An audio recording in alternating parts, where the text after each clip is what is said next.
রাজনীতিতে নতুন পদক্ষেপ নিয়েছেন সাবেক অর্থমন্ত্রী শাহ এএসএম কিবরিয়ার পুত্র রেজা কিবরিয়া। তিনি সম্প্রতি বিএনপিতে যোগ দিয়েছেন।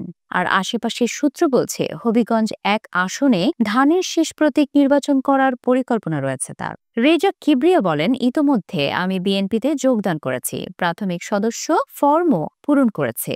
কয়েকদিনের মধ্যে আনুষ্ঠানিকভাবে যোগদান করব। অবশ্যই ধানের শীষে নির্বাচন করব আমার এলাকায়।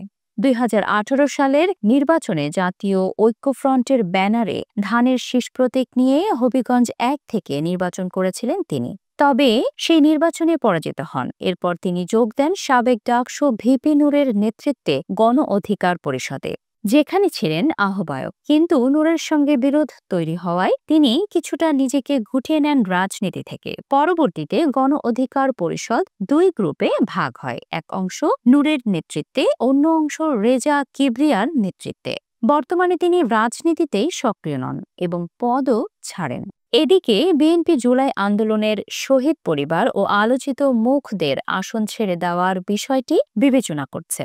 মঙ্গলবার গণ অভ্যুত্থানে নিহত মীর মাহফুজুর রহমান মুগ্ধের ভাই মীর মাহবুবুর রহমান স্নিগ্ধকে দলে ভিড়িয়েছে বিএনপি।